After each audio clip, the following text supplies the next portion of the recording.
नमस्कार, आप देख रहे हैं पंचतंत्र। मैं हूं आपके साथ दीपक व्यास। राजस्थान विधानसभा चुनाव को लेकर नामांकन की प्रक्रिया आज से शुरू हो गई, लेकिन बड़ी बात यह है कि राजस्थान के दोनों प्रमुख सियासी दल अभी तक अपने सभी उम्मीदवारों की घोषणा नहीं कर पाए हैं। हालात यह है कि कांग्रेस महज 95 सीटों पर ही उम्मीदवारों की घोषणा कर पाई है, तो बीजेपी ने अभी तक 124 उम्मीदवार घोषित किए हैं। ऐसे में बड़ा सवाल यह है कि दोनों सियासी दल आखिर अब तक अपने उम्मीदवारों के नामों पर सहमति क्यों नहीं बना पाए। क्या कांग्रेस और बीजेपी के भीतर टिकटों को लेकर घमासान मचा है? आज पंचतंत्र में चर्चा होगी इसी मुद्दे पर। और इस मुद्दे पर चर्चा के लिए हमारे साथ में दो खास मेहमान भी जुड़ चुके हैं। हमारे साथ में जुड़ चुके हैं प्रियदर्शी भटनागर जी, जो कि कांग्रेस के प्रवक्ता हैं, और साथ में शैलेंद्र गुर्जर जी, जो कि बीजेपी के प्रवक्ता हैं। आप दोनों का बहुत स्वागत है, शैलेंद्र जी और प्रियदर्शी जी। प्रियदर्शी जी, चर्चा की शुरुआत आपसे ही करूंगा मैं एक बार, क्योंकि नामांकन की प्रक्रिया आज से शुरू हो चुकी है और आप कांग्रेस पार्टी की यदि हम बात करें तो सितंबर के पहले महीने में आप लोग टिकटों की घोषणा करने वाले थे। उसके बाद में बहुत देरी होती चली गई और लगभग अक्टूबर के आखिरी में हम आ चुके हैं। परसों से नए महीने की शुरुआत हो जाएगी, लेकिन टिकटों की घोषणा की बात करें तो महज 95 सीटें हैं, वहीं पर आप अपने प्रत्याशी उतार पाए हैं। जी देखिए, आज शाम को 5 बजे से सेंट्रल इलेक्शन कमेटी की आज मीटिंग है दिल्ली के अंदर, और अंतिम रूप से नामों की घोषणा हम उम्मीद कर सकते हैं कि आज आपके सामने, आज या ज़्यादा से ज़्यादा कल तक आपके सामने नाम आ जाएंगे सारे जनों के, जो कांग्रेस के बकाया कैंडिडेट्स रहे हैं। और कांग्रेस पार्टी ने सबसे ज़्यादा विचार मंथन इस बात पर किया कि जो कांग्रेस पार्टी के जो प्रत्याशी अधिकृत घोषित होंगे, तो एक तो वो सर्वमान्य हों, दूसरे साथ साथ जनता के लिए योग्य उम्मीदवार हों, जिताऊ हों, और जिनसे कांग्रेस को सरकार बनाने में सहायता मिले। कांग्रेस ने 4.5 साल तक जनता के बीच में काम किया है। उनकी जो उल्लेखनीय और जो उत्कर्ष योजना है वो आम जनता के बीच में है। तो उस नज़रिए से आज हम एक तरीके से देखा जाए तो हम हमारे काम की बदौलत हमारी लड़ाई काफ़ी हद तक तो हम जीत चुके हैं, क्योंकि जनता काम देखती है। सिर्फ हमको हमारे योग्य और जिताऊ कैंडिडेट्स की लिस्ट जारी करनी है, तो जिसके संदर्भ में आज अंतिम ये मसला आज अंतिम स्थिति में चल रहा है। तो आज जो शाम को बैठक होगी, उसके बाद में आपको आज या कल के अंदर आपको बाकी नामों की सूचना आपको प्राप्त हो जाएगी। ठीक है प्रियदर्शी जी, लेकिन ये बताइए ना, आखिर देरी कहाँ होगी? क्योंकि लगातार मैं बड़े नेताओं को जो सुन रहा था, आपने भी सुना, लगातार बड़े नेता बयान इस बात को लेकर दे रहे थे। जुलाई में, जून के अंदर हमने सुना था कि सितंबर के पहले हफ्ते में शुरू कर देंगे हम, तो टिकटों की घोषणा करना, प्रत्याशी घोषित कर देंगे, जिससे कि जो प्रत्याशी उसको वक्त मिल जाए। लेकिन ऐसी दिक्कत कहाँ आ गई, घमासान कहाँ मच गया? क्या आप राय नहीं बन पाई पार्टी के भीतर, या नेताओं के जो अलग अलग धड़े बने हुए उसकी वजह से दिक्कत हुई है? देखिए, ये दोनों कारण कांग्रेस पे सूट नहीं बैठते हैं। वर्तमान के अंदर आज आप देख लीजिए, कांग्रेस पार्टी अपने काम की बदौलत जनता के बीच में है, और उसी आधार पर आज हम एक कमिटमेंट करते हैं, या हम हमारी बात करते हैं कि हम दोबारा सरकार आने की, रिपीट होने की हमारे को पूरी आशा है। वो सिर्फ हमारे काम की बदौलत है। और आप देख लीजिए, इसी काम की बदौलत आज कांग्रेस के पक्ष में जो माहौल बना है, उससे कार्यकर्ताओं में, जनप्रतिनिधियों में बहुत उत्साह है, और सभी चाह रहे हैं कि कांग्रेस से टिकट वो प्राप्त कर सके। चूंकि टिकट एक को मिलेगा, इस संदर्भ में योग्य उम्मीदवारों की संख्या ज्यादा होने के कारण आज इस मामले में विचार मंथन हो रहा है कि किसको जो ज्यादा योग्य समझ में आएगा उसको टिकट दिया जाएगा। कांग्रेस के पास में उसके उम्मीदवारों की बहुत ज्यादा संख्या है, इसलिए उनके चयन के अंदर जो थोड़ा बहुत समय लगा है, और वो आज अंतिम दौर में है। आपको आज हमारी फाइनल मीटिंग है, उसके आधार पर आपको टिकटों का नाम आपको पता चल जाए। ठीक है प्रियदर्शी जी, मैं आऊंगा वापस आपके पास में, क्योंकि मेरे कुछ सवाल हैं आपसे, और इसी को लेकर, क्योंकि आपने जो बात कही कि हमारे पास बहुत सारे दावेदार हैं। मैं अब शैलेंद्र जी का एक बार रुक कर लेता हूँ। शैलेंद्र जी, आपकी पार्टी ने भी ठीक है 2 सूची जारी की, 124 उम्मीदवार घोषित कर दी, लेकिन दिक्कत तो आपके यहाँ भी कहीं ना कहीं है। कुछ सीटों पर मंथन चिंतन लगातार चल रहा है, और वो अमृत जो नहीं निकलना चाहिए था वक्त पर, वो नहीं निकल पा रहा है। नहीं, आप देखिए दीपक जी, भारतीय जनता पार्टी सदैव आगे रही है। हमने 2 सूचियां जारी कर दी, 124 उम्मीदवार भारतीय जनता पार्टी के अपने विधानसभाओं में प्रचार शुरू कर चुके हैं, और आज नोटिफिकेशन हो चुका है और नामांकन प्रक्रिया शुरू हो चुकी है। तो आप देखिएगा, निश्चित तौर पर 1-2 दिन में हमारी भी जो पूर्ण सूची है वो आपको जल्दी ही उपलब्ध हो जाएगी, और उसमें भारतीय जनता पार्टी में से कोई बात नहीं। और जिस हिसाब से आपने देखा कि कांग्रेस इतना सोच विचार कर रही है, तो निश्चित तौर पर वो डूबता हुआ जहाज है, और उनके आपने देखा होगा बहुत से प्रमुख नेता कांग्रेस पार्टी को छोड़ के, उनकी विचारधारा को, उनकी कार्यशैली को, जो मुख्यमंत्री अशोक गहलोत जी की महिला विरोधी नीति रही, जिस हिसाब से महिलाओं पर अत्याचार, दुष्कर्म, दुराचार राजस्थान में अत्यधिक बढ़ गए और वो पहले नंबर पर, पहले पायदान पर आ गया, तो महिला नेत्रियों ने उसको छोड़ा। जो इन्होंने भ्रष्ट भ्रष्टाचार का तांडव मचा है राजस्थान में, उससे उद्वेलित होकर बहुत से लोगों ने कांग्रेस की पार्टी को छोड़ दिया और ज्वाइन कर भारतीय जनता पार्टी की विचारधारा और माननीय प्रधानमंत्री नरेंद्र मोदी जी की जो गरीब कल्याणकारी योजना है और जो राष्ट्रीय और वाद की बात है और विकास जो उन्होंने पूरे भारत में किया है बिना किसी भेदभाव के और सबका साथ, सबका विकास, सबका प्रयास, सबका विश्वास के नीति के तहत चलें, तो निश्चित तौर पर जो आप देखेंगे कि आने वाले समय में जिस हिसाब से भारतीय जनता पार्टी में उत्साह है, उम्मीदवारों में भी है, और जिस हिसाब से टिकटार्थियों में ज़बरदस्त उत्साह देखने को मिला और एक ही विधानसभा सीट से कई कई उम्मीदवार रहे, तो वो सारी चीज़ें आपको देखने को मिली। और आने वाले समय में निश्चित तौर पर 1-2 दिन में पूरी सीटें आ जाएंगी और निश्चित तौर पर राजस्थान जो है वो पूरी तरह से राजस्थान की जनता ने मन बना लिया है कि ये गहलोत सरकार जो अकर्मण्य रही, नकारा रही और जिसने सांप्रदायिकता को फैलाने का काम किया, उसको उखाड़ फेंकने के लिए राजस्थान की जनता तैयार है। ठीक है, ये बातें तो देखिए आपने कर दी चैलेंज जी, लेकिन दिक्कत आपके यहाँ भी वही है, या तो गुट बने हुए हैं या टिकटॉक को लेकर घमासान मचा हुआ। कुछ बात तो नहीं होगी थी, आप भी लेट हो रहे हैं क्योंकि कितने दिन हो गए आपको दूसरी सूची जारी किए हुए, उसके बाद में तीसरी सूची का इंतजार ही हो रहा है लगातार। नहीं, निश्चित तौर पर आप देखिए हमारे राजस्थान की प्रदेश की कोर कमेटी की मीटिंग हो गई है, जो हमारे चुनाव प्रभारी हैं प्रहलाद जोशी जी, उनकी मीटिंग हो गई है, माननीय अध्यक्ष जी के सामने भी चर्चा हो चुकी है और आज कल में आप देखेंगे कि दिल्ली में कोर कमेटी की मीटिंग होकर और केंद्रीय चुनाव समिति के सामने फाइनल लिस्ट आ जाएगी और उसी दिन शाम को या आने वाले समय में आपको उम्मीदवारों की जो बची हुई सूची है वो देखने को मिलेगी राजस्थान की जनता को। ठीक है प्रियदर्शी जी, मुझे सर एक चीज बताइए, आप अभी कह रहे थे, आपने पहले अपनी बात रखी तब कि हमारे पास में हर सीट पर बहुत सारे दावेदार हैं, इसलिए उनका चयन करने में भी दिक्कत आती है। बहुत सारे दावेदार बता रहे थे सीट पर। सर, यदि दावेदार बहुत सारे हैं तो ऐसी क्या कांग्रेस पार्टी के सामने दिक्कत आ गई कि आप लोगों को निर्दलीय विधायकों को टिकट देना पड़ गया? आप लोगों को बसपा से शामिल जो बीएसपी के टिकट पर चुनाव लड़के आने वाले लोग थे उनको टिकट देना पड़ गया। आपका जो मूल कार्यकर्ता था, जो दरी बिछा रहा था पिछले कई सालों से, जो पूरी टेंट की व्यवस्था कर रहा था, भीड़ जुटाने का काम करता था, उसको आपने साइडलाइन कर दिया। देखिए, राजस्थान के अंदर कांग्रेस सरकार ने जो बेहतरीन काम किए हैं, उस काम के जो सहयोगी रहे हैं, जो मददगार रहे हैं, मैंने यही बात बोली, जो 4.5 साल तक कांग्रेस के साथ में कंधा से कंधा मिलाकर काम किया है, जनहित के मुद्दों को उठाया है और भारतीय जनता पार्टी के खिलाफ हमारा साथ दिया है। जिस तरीके से भारतीय जनता पार्टी ने पूरे देश के अंदर तोड़ फोड़ करके अपनी अलोकतांत्रिक सरकार बनाने का या गठन करने का जो खेल खेला था, उसके खिलाफ जो लोग हमारे साथ खड़े हुए थे, तो हमारा भी एक कमिटमेंट बनता है। वो आज की तारीख में कांग्रेस के साथ थे, जिनको भी टिकट दिया है। उसके साथ साथ में हमने ये देखा है, जिताऊ होने के साथ साथ में जिनका कांग्रेस के प्रति वचन बनता हो, हमने उनको टिकट दिया है। एक सीट पर, चाहे कांग्रेस हो, चाहे बीजेपी हो, चाहे देश की कोई सी भी पार्टी है, एक सीट पर उम्मीदवारी कई लोग करते हैं, टिकट एक को मिलता है। बाकी जने जो पार्टी से जुड़े हुए होते हैं, उनके लिए खुद के हिस्से ज्यादा पार्टी का हित होता है। तो चाहे कोई सी भी पार्टी हो, बाकी जनों को पार्टी के हक में काम करना चाहिए, पार्टी के पक्ष में काम करना चाहिए। प्रियदर्शी जी, हमेशा उन्हीं को टिकट। प्रियदर्शी जी, पिछले चुनावों के अंदर आप कह रहे हैं कि जिनको टिकट मिलता है वो ठीक है, वो चुनाव लड़ेंगे, जिनको टिकट नहीं मिलता, जो दावेदार होते हैं वो पार्टी हित में काम करते हैं, लेकिन आपकी पार्टी हित के खिलाफ जाकर जिन लोगों ने काम किया था उनको टिकट दे दिए ना आपने 2018 के चुनाव में। जी, 2018 के चुनाव में जिन लोगों ने पार्टी हित के खिलाफ जाकर काम किया था उनको टिकट दे दिया आपने, 2023 में नवाज दिया उनको टिकट से। पार्टी हित की बात का सरकार बचाने में सबका सहयोग रहा है। जिन लोगों ने सरकार बचाने में, सर मैं तो चुनाव की बात करूं, 2018 के चुनाव में आपके उसके खिलाफ जिन्होंने काम किया, आज उनको लिया है ना, आज जिन्होंने कांग्रेस की सरकार बचाई। सर आज देख लीजिए, पूरे क्या सरकार पूरे 5 साल काम नहीं कर रही है क्या? आप ये बताइए, सरकार टूटी कहां?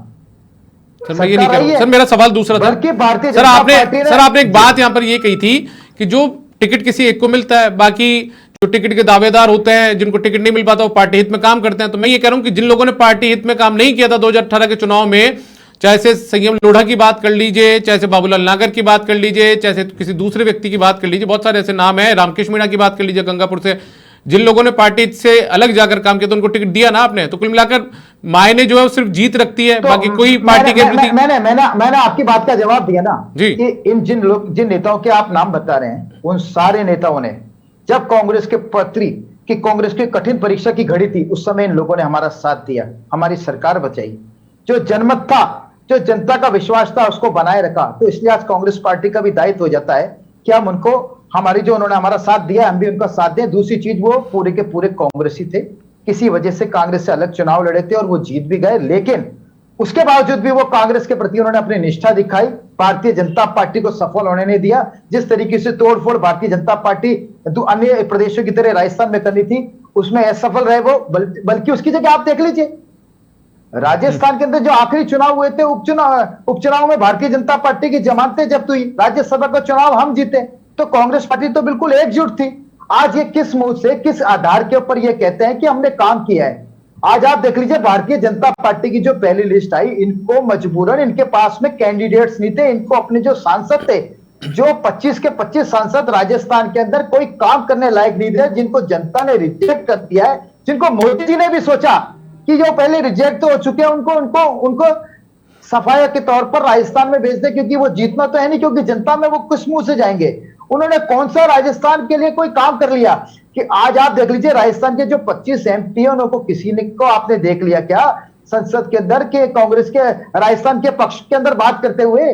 बल्कि आप देख लीजिए, कांग्रेस तो हर मोर्चे पर जनता के साथ खड़ी है। जो 25 के 25 सांसद थे, वो बिल्कुल निष्क्रिय रहे। उन्होंने राजस्थान को क्या दिया? उनके जो जल शक्ति मंत्री हैं गजेंद्र सिंह जी शेखावत, वो किस मुंह से जनता के बीच में जाएंगे? जब उनको एक जिम्मेदारी केंद्रीय सरकार में मिली, वो जिम्मेदारी को पूरा नहीं निभा पाए। तो आज सबसे बड़ी भारतीय जनता पार्टी के अंदर समस्या यह है, इनके पास में कैंडिडेट्स का अभाव है। ये इस विचार मंथन में लगे हैं कि हम किसको दें, हम किस तरीके से हमारी इज्जत बचाएं। बल्कि उसके विपरीत कांग्रेस के अंदर स्थिति बिल्कुल विपरीत है। कांग्रेस में टिकट पाने वालों की लाइन लगी हुई है। हमारे पास अलग परिस्थिति है, इनकी अलग परिस्थिति है। हमने काम किया है दिल से, इसलिए हमको पता है कि कांग्रेस सरकार फिर से आएगी। ये बेसिक फर्क है जी। ठीक है, क्या वाकई में शैलेंद्र जी आपके पास भी उम्मीदवारों की कमी हो गई है, इसलिए सांसदों को चुनावी मैदान में उतारा गया, और इसीलिए 124 के बाद में जो मामला था वो पिछले कई दिनों से थमा हुआ है, उसके बाद में टिकटों की घोषणा ही नहीं कर पाए आप लोग? दीपक जी, सबसे पहले तो मैं हमारे कांग्रेस के साथी को बता देना चाहता हूं कि 2018 में भारतीय जनता पार्टी मात्र 0.50% वोटों से कम रही थी। बहुत ज्यादा अंतर नहीं था, बिल्कुल मार्जिन पे रही थी। और राजस्थान की जनता ने कांग्रेस पार्टी को बहुमत नहीं दिया था, मैंडेट नहीं दिया था। इन्होंने किस तरह से निर्दलीय विधायकों को खरीदा, लालच दिया, प्रलोभन दिया, किस तरह से बसपा के विधायकों को प्रलोभन दिया, पूरी राजस्थान की जनता जानती है। और लाल डायरी जिसको राजेंद्र गुड़ा जी ने सदन में दिखाया, उसकी कहा कि इसकी जांच करा ली जाए, उस पर किस तरह से छीना झपटी हुई, और उसमें लिखा गया कि उसमें सारा हिसाब लिखा गया है कि किस तरह से विधायकों को खरीदा गया, उनको प्रलोभन दिया गया, पूरा काला चिट्टा उस लाल डायरी में रख रहा है। ये क्या बात कर रहे हैं? इनको तो राजस्थान की सरकार ने मैंडेट, राजस्थान की जनता ने मैंडेट दिया ही नहीं था सरकार बनाने के लिए। ये तो इन्होंने जोड़ तोड़ के सरकार बनाई। और ये जो बात करते हैं, भारतीय जनता पार्टी का तो दूर दूर तक नाता नहीं था। आप बताइए, इन्हीं के जो पूर्व उप मुख्यमंत्री थे, पूर्व पीसीसी चीफ थे, वो मुख्यमंत्री अशोक गहलोत जी की कार्यशैली, कार्यप्रणाली और जो काम हो रहे थे, अफसरशाही हावी थी, उससे नाराज होकर गए थे कि किस तरह से करप्शन हो रहा है, क्या चीजें राजस्थान में डेवलप हो रही हैं कि हमारी जनता के काम नहीं हो पा रहे। उन सबसे नाराज होकर गए थे वो अपने गुटों को लेकर। उसके बाद आलाकमान ने इंटरफेयर किया और उसके बाद वो राजस्थान में आए और उनके खिलाफ क्या क्या ना इनके मुख्यमंत्री जी ने किन शब्दों से नवाजा, पूरी राजस्थान की जनता जानती है। नकारा निकम्मा क्या क्या ओछी टिप्पणियां की, और कैसे इन्हीं के मंत्री, इन्हीं के विधायक जो एक दूसरे के खिलाफ लांछन लगाते दिखते हैं राजस्थान की जनता को। इन्होंने 4.5 साल करा क्या, ये पूछना चाहता हूं। ये कह रहे हैं ना हमने काम किया, आप बताइए ना काम क्या किया इन्होंने? सिर्फ कुर्सी को बचाने के लिए, महिलाओं की आबरू को लूटने दिया, कुर्सी को बचाने के लिए भ्रष्टाचार किया। आपने हर विधायक, कांग्रेस के विधायक और मंत्री को लूट की छूट दे दी। जो इन्हीं के मंत्री विधायक जो हैं, इनके स्टेटमेंट गवाह हैं, जो कहते हैं कि सबसे बड़ा खान घोटाला अगर कहीं है तो वो खनन मंत्री इनके प्रमोद जैन भाई है। अगर कहीं सबसे ज्यादा यूडीएच में घोटाले हुए हैं तो वो उसके भू माफिया जो है वो कहीं ना कहीं उनके तार शांति धारीवाल जी से जुड़ते हैं। और ये क्या बात करेंगे? पूरे राजस्थान की जनता जानती है कि कांग्रेस का चरित्र क्या रहा है। इन्होंने 70 लाख युवाओं के खून के आंसू रुलाने का काम किया है, पेपर लीक माफिया को पनपाने का काम किया है। इन्होंने आंसू थोड़ी पहुंचे, इन्होंने ना भारत की जनता को भूखे नहीं सोने दिया, उनको टीका दिया, स्वदेश में बना। हमने वसुदेव कुटुंबकम के तहत बाहर जो देश है उनको टीका देने का काम किया।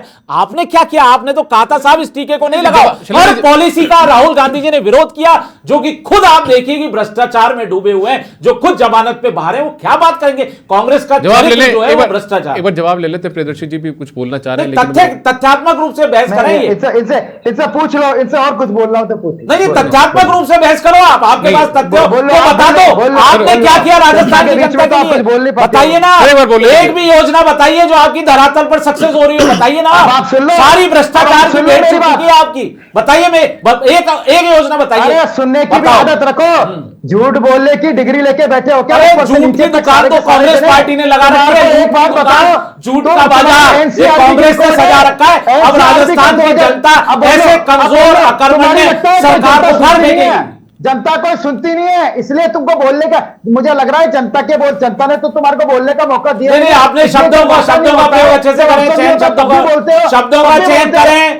ओछी राजनीति पे नहीं आए, सड़क छाप राजनीति पे नहीं आए जो कांग्रेस के लोग कर रहे हैं। ऐसी भाषा का प्रयोग नहीं करें।